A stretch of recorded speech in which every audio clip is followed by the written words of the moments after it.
বাংলাদেশ জামাত ইসলামীর সম্মানিত কেন্দ্রীয় সহকারী সেক্রেটারি জেনারেল জননেতা জনাব মাওলানা রফিকুল ইসলাম খান,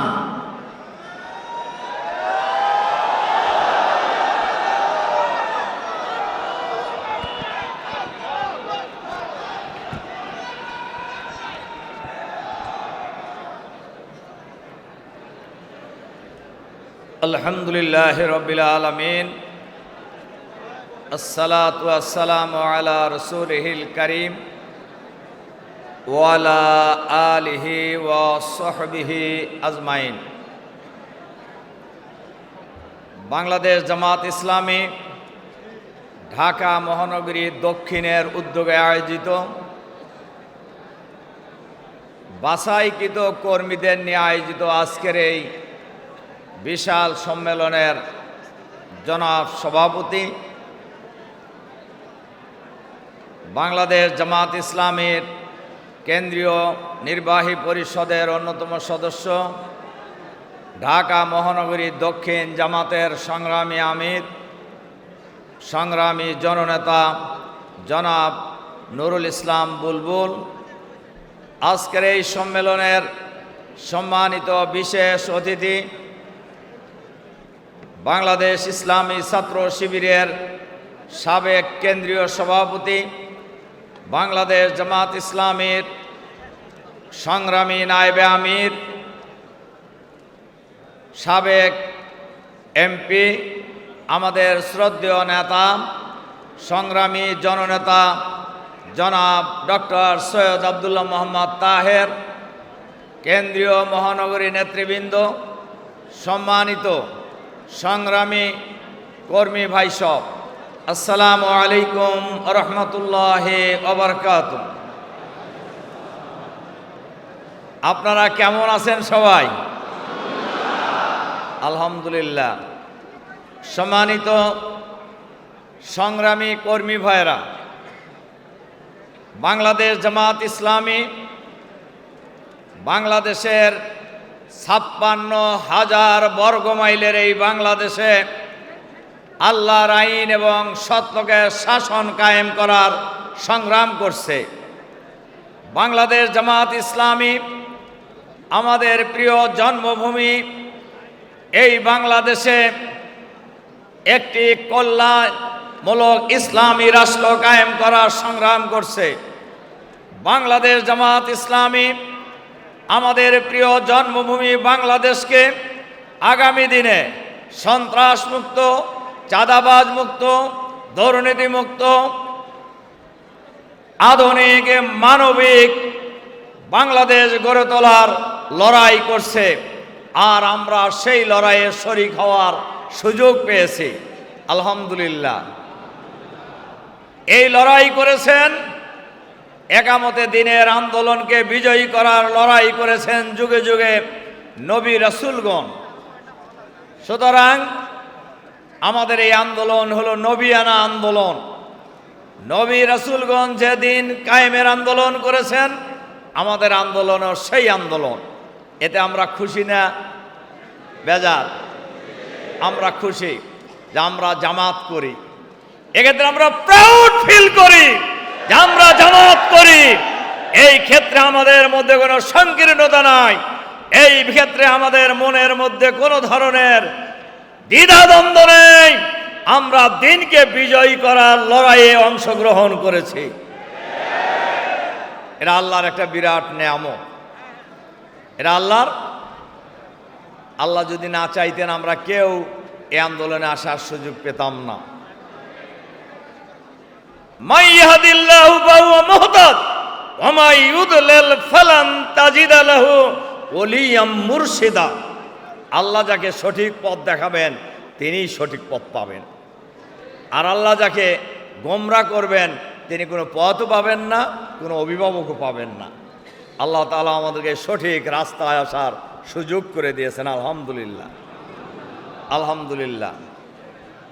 সম্মানিত সংগ্রামী ভাই সব, ঢাকা মহানগরী দক্ষিণ বাংলাদেশের রাজধানী ঢাকা, আর ঢাকা মহানগরী দক্ষিণ হলো রাজনীতির রাজধানী ঢাকা। এবারের জুলাই বিপ্লবে ঢাকা মহানগরীর দক্ষিণের ভাই বোনেরা ঐতিহাসিক ভূমিকা পালন করেছেন। গত 19শে জুলাই মহাসমাবেশেও ঢাকা মহানগরীর দক্ষিণের কর্মী ভাইরা ঐতিহাসিক ভূমিকা পালন করেছেন। আমরা বিশ্বাস করি আগামী দিনে দুর্নীতিমুক্ত বাংলাদেশ গঠনের ক্ষেত্রেও ঢাকা মহানগরী দক্ষিণ ঐতিহাসিক ভূমিকা পালন করবে ইনশাআল্লাহ।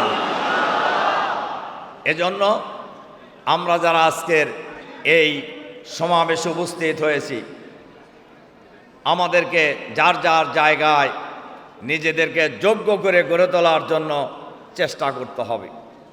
একটি সফল ইসলামী বিপ্লবের জন্য এবং সেই বিপ্লবকে টেকসই করার জন্য 3টি জিনিস অবশ্যই থাকতে হবে। 1 নম্বর, যোগ্য লিডারশিপের পাশাপাশি একদল ত্যাগী কর্মী বাহিনী। যে কর্মী বাহিনীকে যদি বলা হয় সমুদ্রে ঝাঁপ দিতে হবে, রাজি। যদি বলা হয় আগুনে ঝাঁপ দিতে হবে, রাজি। যদি বলা হয় পাহাড় ডাঙ্গিয়ে ওই পারে যেতে হবে, তাও রাজি। যদি বলা হয় মরতে হবে, তাও রাজি।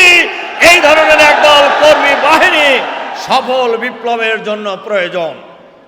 আমরা সেই কর্মী বাহিনী ইনশাআল্লাহ। কি বলেন?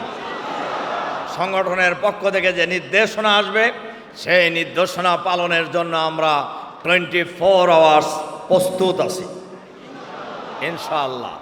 এর জন্য আজকের এই কর্মী সম্মেলনে এখন যারা আসছেন বাছাই করা কর্মীরা, আমরা যদি সবাই নিজেদের মান উন্নয়ন করে জামাতের রোকন হয়ে যাই, তাহলে লাভ হবে না লস হবে? জামাতের লাভ হবে না লস হবে? আমাদের লাভ হবে না লস হবে? তাহলে যে কাজে সব দিক থেকেই লাভ, এই কাজটা আমরা করার জন্য চেষ্টা করব ইনশাআল্লাহ ইনশাআল্লাহ। আর ঢাকা মহানগরীর দক্ষিণের পাড়ায় পাড়ায় মহল্লায় মহল্লায় জামাত ইসলামের সংগঠন আমরা গড়ে তোলার জন্য চেষ্টা করব ইনশাআল্লাহ ইনশাআল্লাহ। সম্মানিত ভাই এবং বন্ধুগণ, আগামী দিনে বাংলাদেশের এই বছর হলো নির্বাচনের বছর। এই বছর কিসের বছর? নির্বাচনের বছর। এই দেশের মানুষ অ্যাকচুয়ালি 2001 সালের পর থেকে স্বাধীনভাবে তাদের ভোটাধিকার প্রয়োগ করতে পারে নাই।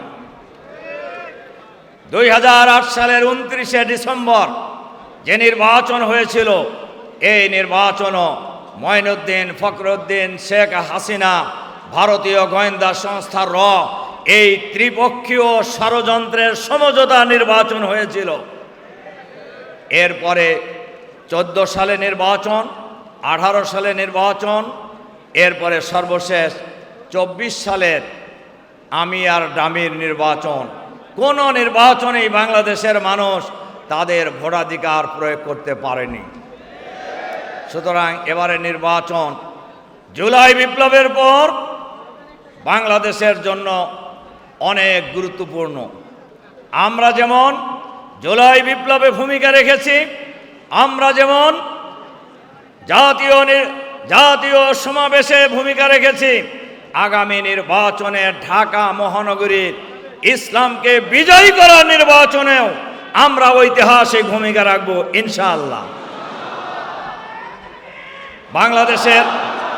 বাংলাদেশের একটি দল 5ই আগস্ট শেখ হাসিনা ফ্যাসিবাদী সরকারের প্রধানমন্ত্রী শেখ হাসিনা পদত্যাগ করে বাংলাদেশ থেকে পালিয়ে যাওয়ার পর আর একটি দল বাংলাদেশের মালিক বনে গেছেন, কিন্তু বাংলাদেশের মানুষ এটা মনে করে না। এই দেশ কারোর বাবার দেশ নয়, এই দেশ কোনো পরিবারের দেশ নয়, এই দেশ বাংলাদেশের 18 কোটি মানুষের দেশ। এই দেশ কিভাবে পরিচালিত হবে এটা নির্ধারণ করবে বাংলাদেশের জনগণ ইনশাআল্লাহ। কাজেই আমরা যারা এই বাংলাদেশে একটি সফল সন্ত্রাসমুক্ত, দুর্নীতিমুক্ত, চাঁদাবাজমুক্ত, দুর্নীতিমুক্ত বাংলাদেশ দেখতে চাই। আমাদেরকে আরও ঐক্যবদ্ধভাবে সামনের দিকে এগিয়ে যেতে হবে। বাংলাদেশের মানুষ, আমরা অন্তর্বর্তীকালীন সরকারের কাছে আহ্বান জানাতে চাই, বাংলাদেশের মানুষ দীর্ঘদিন ভোট দিতে পারে নাই। একটি ফ্রি ফেয়ার ক্রেডিবল ইলেকশনের জন্য বাংলাদেশের মানুষ অপেক্ষা করছে। যেন তেন প্রকারের নির্বাচন করে কাউকে ক্ষমতায় বসানোর, কাউকে ক্ষমতায় যাওয়ার ষড়যন্ত্র বাংলাদেশের মানুষ কোনোভাবেই মেনে নেবে না, হতে দেবে না বাংলাদেশ আগামী দিন ইনশাআল্লাহ। কাজেই আমরা আগেও বলেছি, আমরা এখনো বলবো, নির্বাচনের পরিবেশ নিশ্চিত করুন। ফ্রি ফেয়ার ক্রেডিবল ইলেকশনের জন্য লেভেল প্লেইং ফিল্ড তৈরি করতে হবে, সবার জন্য সমান অধিকার নিশ্চিত করতে হবে। এছাড়া নিরপেক্ষ নির্বাচন কোনো অবস্থাতেই সম্ভব নয়। কাজেই আমরা আগামী নির্বাচনে কর্মী ভাইদেরকে যে কোনো ত্যাগ কোরবানির বিনিময়ে যেন তেন প্রকারের নির্বাচন যাতে কেউ করতে না পারে, এ ব্যাপারেও আমাদের ঐক্যবদ্ধভাবে পাড়ায় মহল্লায় গ্রামে গঞ্জে প্রতিরোধ গড়ে তুলতে হবে। আমরা এক্ষেত্রে ভয় করব কাকে? একটা দল দেখবেন অনেক সময় গায়ে পাড়া দিয়ে বাড়াবাড়ি করতেছে, আমরা ধৈর্য ধরব। ফাসবির কামা সবারা উলুল আজমি মিনার রাসূল, আমরা ধৈর্য ধরবে এমন ধৈর্য যেমন ধৈর্য ধরেছিলেন দৃঢ়চেতা রাসূলগণ। ওয়াসবির আলা মা সাবাক ইন্না যালিকা মিন আজমিল উমুর, সকল পরিস্থিতি ধৈর্য ধরা সবচাইতে সাহসিকতার কাজ। এই সাহসিকতার কাজ অর্থ ধৈর্য মানেই হলো হাত পা গোটায় বসে থাকা না, যখন যেখানে যে ভূমিকার প্রয়োজন সেই ভূমিকা রাখার নাম হলো ধৈর্য। কাজেই আমরা এটা ধরার জন্য চেষ্টা করব ইনশাআল্লাহ। আমরা ভয় করব কাকে? নির্ভর করব কার উপরে? সাহায্য চাইব কার কাছে? বিজয় এবং সাহায্য কার হাতে? ওমান নাসরু ইল্লা মিন ইনদিল্লাহ, বিজয় এবং সাহায্য দুটোই আল্লাহর হাতে। আল্লাহু ইউয়াইয়িদু বিনাসরিহি মাইয়াশা, আল্লাহ যাকে চান তাকে বিজয় দিয়ে সাহায্য করেন। আর আল্লাহ যদি কাউকে সাহায্য করেন, পৃথিবীর কোনো শক্তি তাকে পরাজিত করতে পারবে না ইনশাআল্লাহ।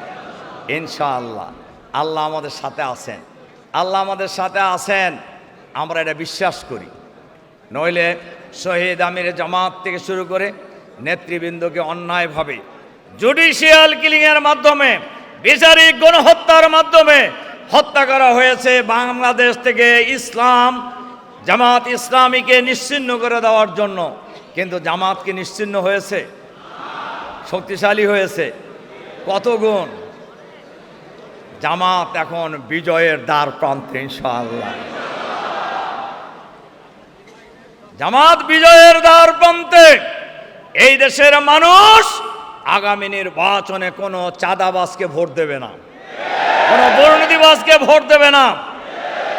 বাংলাদেশের মানুষ এবার ইসলামী দল, পীর মাশায়েখ, দেশপ্রেমিক সকল শক্তি ঐক্যবদ্ধভাবে আগামী নির্বাচনে অংশগ্রহণ করবে ইনশাআল্লাহ। যে নির্বাচনের মধ্য দিয়ে আগামী দিনে বাংলাদেশে একটি চাঁদাবাদ মুক্ত, সন্ত্রাস মুক্ত, দেশপ্রেমিক ইসলামী কল্যাণ রাষ্ট্র কায়েম হবে ইনশাআল্লাহ। যেটা আমরা আমাদের সকল কিছুর বিনিময়ে আমরা প্রত্যাশা করি, আমরা সেই প্রত্যাশা পূরণ করার জন্য সামনের দিকে এগিয়ে যাব ইনশাআল্লাহ।